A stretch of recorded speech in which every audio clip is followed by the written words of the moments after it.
আসসালামু আলাইকুম রহমতুল্লাহ। কেমন আছেন সকলেই? আশা করি সকলেই ভালো আছেন।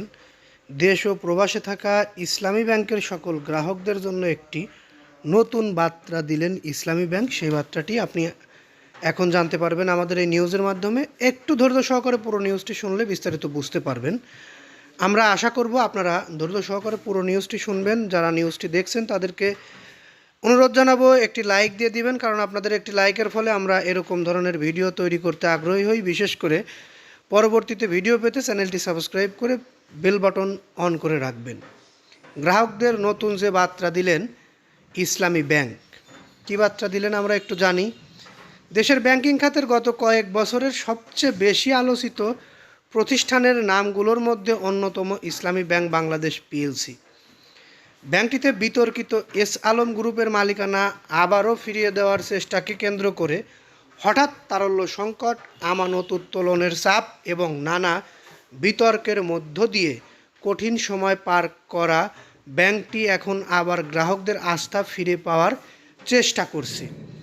এমন প্রেক্ষাপটে ব্যাংকটির পক্ষ থেকে প্রকাশিত একটি কৃতজ্ঞতা বার্তা নতুন করে আলোচনার জন্ম দিয়েছে।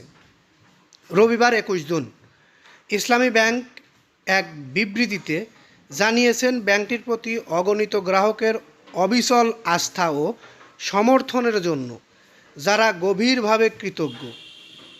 অর্থাৎ ব্যাংকটি আমাদের সকল গ্রাহকদের জন্য অনেক ভালো একটি পর্যায়ে এসেছে, শুধুমাত্র গ্রাহকদের আস্থা ফিরিয়ে পাওয়ার জন্য। তারা এই কারণেই কৃতজ্ঞতা প্রকাশ করেছে। ব্যাংকটির ভাষ্য অনুযায়ী দেশের বিভিন্ন প্রান্তের গ্রাহকরা দীর্ঘদিন ধরে ইসলামী ব্যাংকের প্রতি যে বিশ্বাস ও আস্থা প্রদর্শন করেছে, সেটি প্রতিষ্ঠানটির সবচেয়ে বড় শক্তি। একটি ব্যাংকের গ্রাহকদের বিশ্বাসের উপরেই নির্ভর করে ব্যাংকটি চলবে কিনা। সেই দিক দিয়ে ইসলামী ব্যাংকের গ্রাহকদের বিশ্বাসের উপরে ইসলামী ব্যাংক এতটা খুশি যে তারা কৃতজ্ঞতা প্রকাশ করে। ব্যাংকিং খাতের বিশ্লেষকদের মতে কোনো ব্যাংকের জন্য মূলধন, শাখা, নেটওয়ার্ক কিংবা প্রযুক্তিগত সক্ষমতার পাশাপাশি সবচেয়ে গুরুত্বপূর্ণ বিষয় হলো গ্রাহকদের আস্থা। কারণ ব্যাংকিং ব্যবসা ভিত্তি গড়ে ওঠে আমানতকারীদের বিশ্বাসের উপর। আর সেই বিবেচনাই ইসলামী ব্যাংকের এই কৃতজ্ঞতা প্রকাশ কেবল আনুষ্ঠানিক বার্তা নয়, বরং এটি গ্রাহকদের সঙ্গে সম্পর্ক আরও দৃঢ় করার একটি কৌশলগত উদ্যোগ হিসেবে দেখছেন বিশ্লেষকরা। অবশ্যই ইসলামী ব্যাংকের প্রতি যথেষ্ট পরিমাণ বিশ্বাস আমাদের আছে বা গ্রাহকদের আছে। এই বিশ্বাস ভাঙা এতটা সহজ হবে বলেও আমরা মনে করছি না।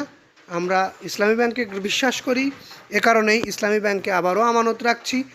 আমানতকারীরা সবাই ইসলামী ব্যাংকে বিশ্বাস করেছে, সেটি আমি ভিডিওর কমেন্ট দেখলেই বুঝতে পারি।